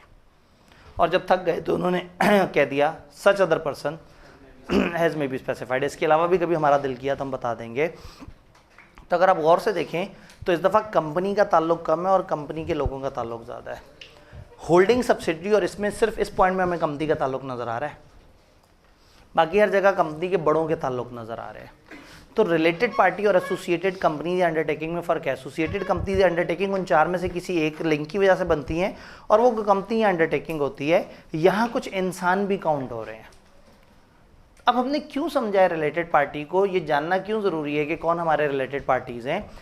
इसलिए कि जब रिलेटेड पार्टीज़ होंगी कोई जो हम पे इन्फ्लुएंस रखते होंगे या हमारे मैनेजर या डायरेक्टर पे इन्फ्लुएंस रखते होंगे, तो उनकी कोशिश क्या होगी, उनकी कोशिश ये होगी कि आर्म्स लेंथ ट्रांजैक्शन ना हो, आर्म्स लेंथ ट्रांजैक्शन ना हो। आर्म्स लेंथ क्या चीज़ होती है? इंडिपेंडेंट ट्रांजैक्शन, ऐसी ट्रांजैक्शन जिसमें मार्केट की डिमांड एंड सप्लाई की कंडीशन के मुताबिक काम हो रहा है, किसी को फेवर नहीं मिल रही, किसी पे कोई दबाव नहीं है, यानी प्रॉपर मार्केट में जो नॉर्मल रेगुलर बायर और रेगुलर सेलर के दरमियान जो ट्रांजैक्शन उसे कहते हैं आर्म्स लेंथ। तो जहाँ फेवर ली जाए वो आर्म्स लेंथ नहीं है, जहाँ एक्स्ट्रा आपने कोई फैसिलिटीज़ ले ली वो आर्म्स लेंथ नहीं है, जहां आपने उतना बड़ा डिस्काउंट ले लिया जितना एक कस्टमर को कभी भी नहीं मिल सकता था, जितना मर्जी बड़ा वो ऑर्डर दे दे, इसका मतलब वो आर्म्स लेंथ नहीं है। तो एक बात तो तय है कि कंपनी के अंदर जो बंदा बड़ी पोजीशन पे होगा, भाई डॉलन्स कंपनी हो, उसमें एक डायरेक्टर हो, डायरेक्टर का भाई डॉलन्स का रेफ्रिजरेटर लेना चाहता हो, तो क्या ये मानेंगे कि उसको पूरे पैसे देने होंगे? वो यही कहेगा ना कि यार मेरे भाई का डायरेक्टर होने का मुझे क्या फ़ायदा। डायरेक्टर को पता होगा कि अंदर खाते कौन कौन से डिस्काउंट मिल सकते हैं, फिर डायरेक्टर कहेगा मेरा भाई है, इसको 5% इजाफी डिस्काउंट भी दो। तो अगर कंपनी के बड़े खुद ट्रांजैक्शन करेंगे कंपनी के साथ, या उनके रिश्तेदार कंपनी के साथ ट्रांजैक्शन करेंगे, तो ये गुमान रखना कि वो ट्रांजैक्शन जो है वो आर्म्स लेंथ पे होगी, ये तो बेवकूफ़ी है। तो एक बात पे तो हम तय बैठे हैं, हम सोच के बैठे हैं कि ये आर्म्स लेंथ ट्रांजैक्शन नहीं। अगर ये आर्म्स लेंथ ट्रांजैक्शन है तो ये सेक्शन एप्लीकेबल ही नहीं है। ये सेक्शन एप्लीकेबल ही तब है जब ट्रांजैक्शन आर्म्स लेंथ नहीं है। जब आर्म्स लेंथ है तो फिर ये सेक्शन अप्लाई नहीं करेगा। इस सेक्शन की प्रेमाइज है, इस सेक्शन की अजम्पशन है कि we are talking about non arms length, we are talking about favour. अब प्रॉब्लम ये है कि डायरेक्टर जो है वो इस तरह से अपना असर रसूख दिखा के और 5% इजाफी डिस्काउंट ले ले, फिर एक मैनेजर बीच में है, उसका हाथ ज़रा ज़्यादा पड़ता है, उसको चीज़ें ज़्यादा समझ आती हैं, वो 7% डिस्काउंट ले ले। फिर आपस में किसी दिन डायरेक्टर का भाई मैनेजर के भाई को मिले और डायरेक्टर का भाई मैनेजर के भाई से कहे कि मेरा तो अपना भाई डायरेक्टर है, मुझे बड़े डिस्काउंट में मिल गया डॉलर्स का रेफ्रिजरेटर। वो कहेगा कितने में? पता लगा जो मैनेजर का भाई है जो लोअर पोजीशन पे था उसको ज़्यादा डिस्काउंट मिल गया, तो ये तो आपस में लड़ पड़ेंगे। तो रिलेटेड पार्टी ट्रांजैक्शन जब भी होंगी तो फेवर तो इन सब ने लेनी है। अब इन फेवर को रेगुलेट करने का एक तरीका होना चाहिए। इसकी मैं एग्जांपल ऐसे देता हूँ कि अगर एक मुल्क में कोई वज़ीर आज़म है या कोई वज़ीर है या कोई मुशीर है, अगर वो किसी दौरे पे जाता है और कोई गिफ्ट मिलता है उस दौरे पे बाहर से मुल्क के वज़ीर आज़म को, अब वो वज़ीर आज़म की कुर्सी को गिफ्ट मिला है, ये इम्पॉसिबल है ये सोचना कि वो बंदा जो है वो उस गिफ्ट को लेने की कोशिश नहीं करेगा। तो ये कोशिश करना छोड़ दें कि अगर कोई गिफ्ट मिला वज़ीर आज़म हाउस को तो उसको वज़ीर आज़म नहीं ले सकता, वज़ीर आज़म लेने की पूरी कोशिश करेगा उसे, क्योंकि वो कहेगा ये मेरा ऑनर है, मैं गया था, मुझे गिफ्ट मिला है, हालांकि गिफ्ट कुर्सी को मिला है, लेकिन वो उसे लेने की कोशिश करेगा। तो अब कोशिश ये नहीं करेंगे कि उसको गिफ्ट ना मिले, कुछ रूल्स बना देंगे कि अच्छा ठीक है भाई, ये अगर आप ये गिफ्ट लेना चाहते हैं तो आप इतने पैसे दे दें, ये गिफ्ट आपको मिल जाएगा। जैसे ये तोशा खाना वाला केस मुसलसल जो आता है, जिसमें दोनों पार्टीज एक दूसरे पे जो मर्जी इल्ज़ाम लगा रही हैं, पीछे जो समझने वाली बात है वो ये है कि that was a related party transaction, कि मुल्क का वज़ीर आज़म या मुल्क का कोई वज़ीर या मुशीर या कुछ ऐसे लोग ही मुल्क के साथ एक ट्रांजैक्शन कर रहे हैं। तो ये ट्रांजैक्शन रूल्स के मुताबिक होनी चाहिए। तो सबसे पहले क्या होगा, कंपनी को एक पॉलिसी तय करनी पड़ेगी, एक अरेंजमेंट, कंपनी के डायरेक्टर्स को एक दफ़ा बैठ के एक जनरल पॉलिसी डिवाइस करनी पड़ेगी, या मेंबर्स अपनी मीटिंग में भी इसको डिवाइस कर सकते हैं, जो जनरल पॉलिसी बताएगी कि जब भी रिलेटेड पार्टी ट्रांजैक्शंस होंगी वो किस तरह से होंगी।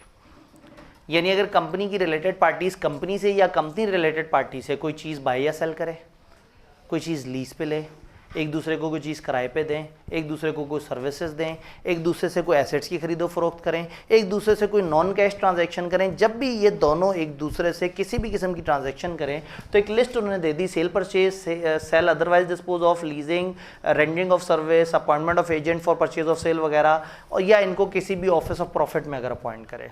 ऑफिस ऑफ प्रॉफिट का मतलब ये है कि डायरेक्टर्स या मैनेजर अपनी पोजीशन, अपनी कुर्सी के अलावा कोई और काम भी उनको मिल जाए और उस काम के उनको एक्स्ट्रा पैसे मिल रहे हो। तो अगर हम अपने डायरेक्टर को कोई इजाफी चार्ज देंगे तो उसके क्या पैसे होने चाहिए वो भी इस पॉलिसी में लिखा होना चाहिए। तो रूल ये है कि आप एक पॉलिसी बना लेंगे और वो तमाम रिलेटेड पार्टीज़ के लिए होगी। अब डायरेक्टर का भाई कंपनी से ख़रीदे या मैनेजर का भाई कंपनी से ख़रीदे या वो फर्म ख़रीदे जिसमें डायरेक्टर पार्टनर है, सबके लिए एक यकसा पॉलिसी होगी, सब उस पॉलिसी को फॉलो करेंगे तो मिलेगी सबको फेवर, लेकिन कोई आपस में एक दूसरे से लड़े झगड़ेगा नहीं। तो वो रूल रेगुलेशन के मुताबिक होगी। और अगर किसी ट्रांजैक्शन में majority of the directors approve वो हैं, इंटरेस्टेड हैं, तो फिर वो ट्रांजैक्शन डायरेक्टर्स अप्रूव नहीं करेंगे, वो मेंबर्स के सामने रखी जाएगी, क्योंकि अब डायरेक्टर जो है वो इंडिपेंडेंट नहीं है।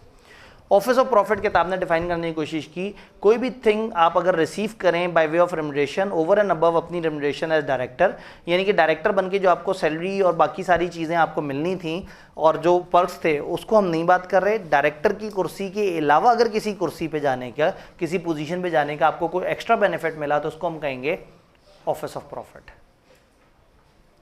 ये पॉलिसी वाली बात समझ आई? There must be a written policy, और ये ट्रांजैक्शन उस पॉलिसी के मुताबिक होनी चाहिए। देन ये सेक्शन आर्म्स लेंथ बेसिस वाली ट्रांजैक्शन को अप्लाई नहीं करेगा। हर ऐसे कॉन्ट्रैक्ट में जो डायरेक्टर रिपोर्ट में लिखा गया है जस्टिफिकेशन होगी कि क्या मामला है। जब भी इस तरह के वो मामला होंगे जिसमें रिलेटेड पार्टी ट्रांजैक्शन होगी तो डायरेक्टर रिपोर्ट में हम इनका तस्करा करेंगे और बताएंगे कि इसके पीछे जस्टिफिकेशन क्या थी, क्यों हमने एक रिलेटेड पार्टी ट्रांजैक्शन की और क्यों आर्म्स लेंथ नहीं थी।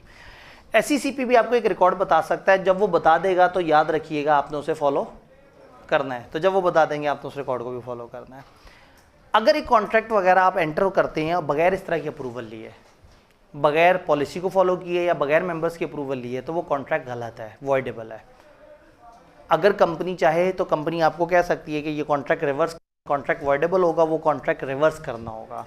हाँ, वो बाद में रेटिफाई कर सकते हैं। एक चीज़ बगैर पॉलिसी के अप्रूव हो गई, बाद में उन्हें पता लगा, उन्होंने कहा भाई इसको ऐसे ऐसे कर दो, हम अप्रूव कर देते हैं, तो अगर वो बाद में उसे रेटिफाई कर दें तो ठीक है, लेकिन अगर वो रेटिफाई नहीं करते तो फिर ये ट्रांजैक्शन वॉइडेबल हो जाएगी, और अगर उस ट्रांजैक्शन में कोई नुकसान हुआ है तो डायरेक्टर कंपनी को कंपनसेट करेगा। अगर एक डायरेक्टर ने बगैर अप्रूवल की एक ट्रांजैक्शन करवा ली तो वो, अगर कंपनी नहीं मानेगी तो वो वॉइडेबल होगी, ट्रांजैक्शन रिवर्स होगी, और ट्रांजैक्शन में किसी भी किस्म का नुकसान होगा तो वो डायरेक्टर को भरना पड़ेगा। तो रिलेटेड पार्टी ट्रांजैक्शन पे लॉ को आके एकदम से बड़ा शदीद गुस्सा आया। उन्होंने कहा कि अगर आप बगैर अप्रूवल की कोई भी रिलेटेड पार्टी ट्रांजैक्शन कर लेंगे तो लिस्टेड कंपनी में उस शख्स को पनिश किया जाएगा, कम से कम वो ज़्यादा से ज़्यादा 3 साल तक की कैद और एक फ़ाइन जो कि कम से कम 5 मिलियन का होगा, ज़्यादा से ज़्यादा नहीं, कम से कम 5 मिलियन। तो 5 मिलियन या उससे ऊपर का फ़ाइन पड़ जाएगा, जेल या दोनों का कम्बिनेशन हो सकता है अगर उसने कंपनी के अंदर। और आप एवं तोशा खाना केस को एवं हल्का समझते रहे। पॉइंट ये नहीं था, पॉइंट ये था कि एक रूल डिफाइंड है, उस रूल के मुताबिक होना चाहिए। तो उसमें केस में अच्छी बात ये थी कि इमरान खान ने खुद उस रूल को बेहतर करवाया था। पहले वो बड़े कम पैसे दे के मिल जाता था, फिर उसने रूल अपडेट करवा दिया था कि ज़्यादा पैसे देने पड़ेंगे। बस प्रॉब्लम ये है कि खुद उतने ज़्यादा पैसे नहीं दिए, जिस पे नून लीग वालों को एतराज़ था कि ये क्या बात हुई, तुमने पहले रेट बढ़ा दिया, हमारी रेंज से बाहर हो गया काम, और तुमने भी वो पैसे नहीं दिए। तो क्या ये सारी सेंस समझ आ रही है इसकी? अब कन्फ्यूजन कहाँ आती है? हमने कुछ टॉपिक्स पढ़े, ज़रा इन टॉपिक्स को देखते हैं। एक हमने पढ़ा इन्वेस्टमेंट इन एसोसिएट, इन्वेस्टमेंट इन एसोसिएट। एक जगह हमने पढ़ा डिस्क्लोजर ऑफ इंटरेस्ट, और एक जगह हमने पढ़ा रिलेटेड पार्टी ट्रांजैक्शन। तो यहाँ ट्रांजैक्शन हो रही है, यहाँ एक कॉन्ट्रैक्ट है जिस कॉन्ट्रैक्ट में डायरेक्टर का कोई मफाद है, यहाँ एसोसिएट में इन्वेस्टमेंट हो रही है। पेपर में हो सकता है एक सिचुएशन आए कि कंपनी ने दूसरी कंपनी के साथ इस तरह का मामला किया, बताओ क्या रूल्स फॉलो होंगे। अब आप सोच रहे हो कि मैं एसोसिएट के रूल्स लिखूं या डिस्क्लोजर ऑफ इंटरेस्ट के रूल लिखूं या रिलेटेड पार्टी के रूल लिखूं। तो सबसे पहले तो ये देख लेना है कि जिनके दरमियान ट्रांजैक्शन हो रही है क्या वो आपस में एसोसिएट हैं। फ़र्ज़ करें अगर वो आपस में एसोसिएट हैं तो या तो आप इन्वेस्टमेंट इन एसोसिएट के खाने में आ जाएंगे या रिलेटेड पार्टी ट्रांजैक्शन के खाने में आ जाएंगे। अब डायरेक्टर का इतना ताल्लुक नहीं है, अब ये कंपनी आपस में एसोसिएट हो गई है। फिर देखेंगे वो ट्रांजैक्शन क्या है, क्या हमारी कंपनी उनके शेयर्स खरीद रही है या हम उनको लोन दे रहे हैं। अगर ये दो मामले हैं तो आप ऊपर जाएंगे, इन्वेस्टमेंट इन एसोसिएट। अगर हमारी कंपनी उन्हें लोन दे रही है या हम उनके शेयर्स खरीद रहे हैं अपने एसोसिएट के, सिर्फ एसोसिएट के, अपने किसी और जान पहचानने वाले बंदे के नहीं, तो सबसे छोटा स्कोप है सेक्शन का, सिर्फ एसोसिएट्स को डील करता है और सिर्फ इन्वेस्टमेंट को डील करता है। इनको कोई चीज़ किराए पे दे दी उसको डील नहीं करता, इनसे कोई एसेट ले लिया उसको डील नहीं करता, इनके साथ कोई और डीलिंग कर ली उसको डील नहीं करता, सिर्फ और सिर्फ इन्वेस्टमेंट इन एसोसिएट को डील करता है। तो अगर हमारी कंपनी ने एसोसिएट को लोन दिया हो या उनके शेयर्स खरीदे हो तो फिर ये सेक्शन अप्लाई होगा। अगर सवाल ये कहे कि आपकी कंपनी का एक डायरेक्टर और डायरेक्टर का फलाना रिश्तेदार है और उसके साथ कंपनी का कॉन्ट्रैक्ट हो चुका है या होने जा रहा है, बताओ ये डायरेक्टर क्या करे, बताओ ये डायरेक्टर क्या करे? ये डायरेक्टर डिस्क्लोज करे। रिलेटेड पार्टी ट्रांजैक्शन का सेक्शन डायरेक्टर पे अप्लाई नहीं करता, कंपनी पे अप्लाई करता है। अगर वो कहें बताओ कंपनी की क्या जिम्मेदारी है, आप कहें कंपनी की जिम्मेदारी है कि इंश्योर करे कि उस पॉलिसी के मुताबिक हो जो अप्रूव पॉलिसी है। तो अगर एक डायरेक्टर बीच में कहीं नजर आता है, उसका कोई ताल्लुक और जिम्मेदारी पूछी जाए डायरेक्टर की, तो आपने उसका इंटरेस्ट डिस्क्लोज करवा देना है। अगर वो कहें कंपनी की क्या जिम्मेदारी है, तो देखना ये है कि क्या वो ये सेक्शन है या वो सेक्शन है? वो सेक्शन है तो स्पेशल रेजोल्यूशन और वो वाली सारी जिम्मेदारियां बता देनी है। और अगर ये सेक्शन है, इस सेक्शन का स्कोप काफ़ी बड़ा है, इसमें एसोसिएट और वो तो आ ही जाते हैं, तो प्लस इसमें किसी भी तरह की ट्रांजैक्शन आ जाती है और उसमें सिर्फ इन्वेस्टमेंट आती है। तो अगर सिर्फ इन्वेस्टमेंट और सिर्फ एसोसिएट में हो तो आप हमेशा जाएंगे ऊपर वाले सेक्शन की तरफ। अगर कोई भी ट्रांजैक्शन होगी और रिलेटेड पार्टी होगी, इंसान इन्वॉल्व होंगे या कोई भी उन निशानियों में से कोई भी एक निशानी होगी, पूछें कंपनी की क्या जिम्मेदारी है, आप रिलेटेड पार्टी का सेक्शन बता देंगे। डायरेक्टर की क्या जिम्मेदारी है, अब हर रिलेटेड पार्टी का डायरेक्टर से ताल्लुक नहीं है, तो अगर पेपर में वो एक को रिलेटेड पार्टी बताएं और डायरेक्टर से कोई ताल्लुक नहीं है तो डिस्क्लोजर सोचना भी नहीं है। डिस्क्लोजर तब सोचना है जब नंबर 1 डायरेक्टर कहीं ना कहीं कनेक्टेड हो, नंबर 2 पूछा ये गया हो कि डायरेक्टर क्या करेगा, याद रहेगा। तो पेपर में ICAP हर दफ़ा तकरीबन पेपर में एक आध सिनेरियो ऐसा बनाता है जिसमें पहुंच के बंदों को सिनेरियो समझ आ जाता है, लेकिन वो समझ नहीं आ रहा होता उनको कि वो ये 2-3 में से किस जगह से आंसर करें। तो क्या हमने इसको सेग्रीगेट करके अच्छी तरह से समझ लिया है? जी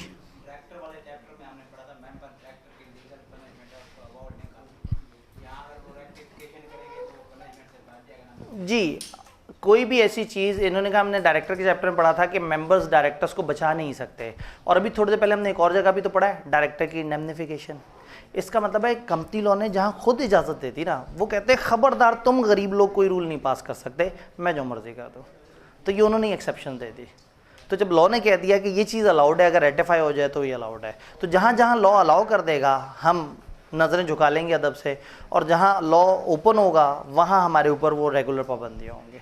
ये ऐसी है जैसे उन्होंने कहा था खबरदार मेंबर्स तुम लोग कुछ नहीं देखोगे अकाउंट्स वगैरह में से, बुक्स वगैरह में से, और खुद ही कह दिया कि ये वाला रजिस्टर देख सकते हो। तो जहाँ लॉ हमें इजाज़त देते तो फिर हमने अब किसी और चीज़ को नहीं देखना, और लॉ अगर हमें इजाज़त नहीं दे रहा तो फिर हमने रेगुलर रिस्ट्रिक्शन की अप्लाई करना।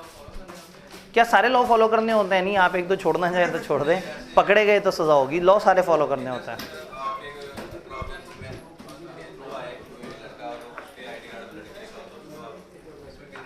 जी, अब अगेन बात ये है कि हम सारे लॉ फॉलो करने की कोशिश करते हैं, बट प्रैक्टिकली क्या होता है, सारे लॉ उस तरह से फॉलो हो नहीं पाते। उसके पीछे एक रीज़न है अथॉरिटीज़, एक रीज़न है अवाम।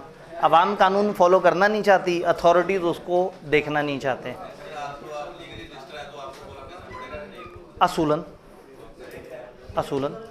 यानी कि असूल यही है कि हम फिर अपने कवानीन की पासदारी करें। गवर्नमेंट हमें जब कहती है कि आपने बंद कर देना है कैंपस, तो जितना मर्जी हमारा दिल कर रहा हो हमें बंद करना पड़ता है कैंपस। तो अगेन बहरहाल ये है कि डिस्कशन का वक्त तो ख़त्म हो गया, आपका तो आपकी तो छुट्टी हो गई, लेकिन उन बेचारों का क्या कसूर जो ऊपर एक और क्लास में इंतज़ार कर रहे हैं, तो जाके उनका भी दिमाग खाना 2 घंटे के लिए। ठीक है।